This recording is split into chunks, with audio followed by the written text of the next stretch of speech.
Let me warn you about catastrophic mistakes new authors make, the kind that quietly sabotage your book even before you've written the first chapter. These things send first-time authors into literary freefall. These mistakes feel harmless at first. They're even encouraged in some writing groups. But if you fall into them, you're setting yourself up for rejection, low sales, and the heartbreaking feeling that nobody cares about your book. And here's the worst part. These mistakes come from ignoring the single most important person in this process, your reader. Stick with me for the next few minutes because I'm going to show you how to avoid these traps and, more importantly, how to flip them into your biggest advantage. By the end, you'll have a framework to write a book that connects with your readers, sells, and actually stands out, not by being louder, but by being exactly what your readers were searching for all along. Welcome. I'm D.L. Hughes from VelocityWriting.com. As my subscribers know, I've worked with hundreds of first-time authors, from indie passion projects to traditionally published bestsellers, and I've seen these patterns play out over and over. The good news, well, once you see the patterns, you can avoid them. And once you avoid them, everything about writing and marketing your book becomes easier. And that's coming up right now. The everyone will love my book trap. Most new authors assume their book appeals to everyone. They say, my story has something for everyone: romance, action, drama. But here's the truth. The broader you try to go, the faster readers run from you. Books succeed in niches. Romance isn't just romance. It's historical romance, paranormal romance, Christian romance, and so on. Science fiction splinters into space opera, dystopian, biopunk, and many more. Readers rarely cross these niches. They don't wander from Viking romance to Regency romance. They stay put in their lane. Your job isn't to appeal to everyone. It's to find your space and dominate it. One of my clients once wrote a fantasy novel that blended romance, political intrigue, and epic battles. She tried to market it as if it was a fantasy for everyone. It flopped. Once she rebranded it squarely as romantic fantasy and positioned it next to the work of Sarah J. Maas, her audience, sales skyrocketed. Same book, different focus. The niche doesn't limit you, it frees you. The narrower you aim, the deeper your connection.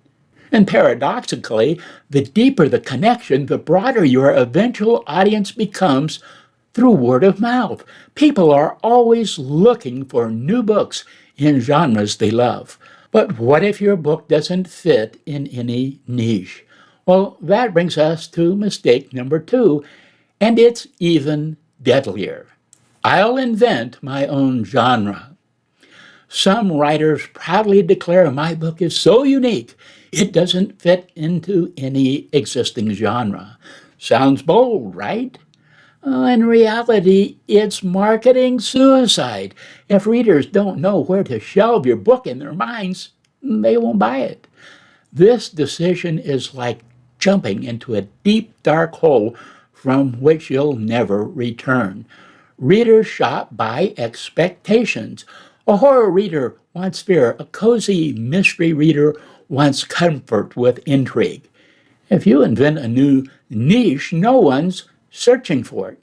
Instead, identify an existing niche and innovate within it. Deliver familiar beats, but surprise in the details. A nonfiction author once pitched me a completely new kind of memoir / self-help hybrid. They insisted it fit no category. The result? There was no useful search terms for it on Amazon, and bookstores also couldn't shelve it. Readers didn't know what it was. It was a fish on a bicycle and sales flatlined. We repositioned it as narrative self-help. Suddenly, readers knew exactly what they were getting. Innovation doesn't mean reinvention. It means recombination. For example, you compare two existing elements, say memoir and neuroscience, and frame it inside an existing niche like popular psychology. That's how books like James Clear's Atomic Habits won big. Familiar structure, fresh angle. Okay, so you've picked your niche, but how do you actually meet or beat reader expectations? That's where the hidden gold lies. Mine reader reviews for hidden needs. Even authors who choose a niche often miss the mark because they write based on passion alone. That puts them into creative freefall. Passion is vital, but passion without market awareness creates books nobody's asking for. The smartest authors spy on their readers, not in a creepy way, but in a data-driven way. They go to the reviews on Amazon or Goodreads. Find the top books in your genre. Skip the 5-star raves and the 1-star rants. Focus on 3 to 4-star reviews. That's where readers reveal specific disappointments. They say things like, love the story, but the pacing dragged in the middle. Or, great advice, but too vague. Or, these characters didn't feel realistic. Those complaints, well, those are unmet needs. Write your book to fix them. They represent the ripcord you want to pull when you're in freefall. Jake, an aspiring self-help author I worked with, noticed that readers of popular productivity books complained about vague platitudes. He rewrote his book with hyper-specific checklists and examples based on what he learned from Amazon reviews. That single shift made his book the no-fluff alternative, and it outsold its competitors within months. Market research doesn't kill creativity. It's the skeleton. Your passion is the flesh on the bones. Without the skeleton, passion collapses. Without passion, the skeleton is lifeless. You need both. Now, even if you master niche and reader needs, there's another set of traps, and that is the hidden craft mistakes almost every new writer makes. Freefall craft mistakes. Writing is an art, but it's also a craft. Many first-time authors obsess over marketing or something else, but they ignore craft, and that puts them into freefall. When you ignore the craft of writing, you intentionally leap into a black hole. You can't sell a poorly written book no matter how well it's positioned. The solution? Well, avoid these 5 common errors. First, no plan or structure. This leads to meandering stories. Fix it with an outline, even a loose one. Overwriting or underwriting. Too much fluff or too little depth. Fix it with ruthless editing and professional feedback. Flat or inconsistent characters. Readers disconnect from them.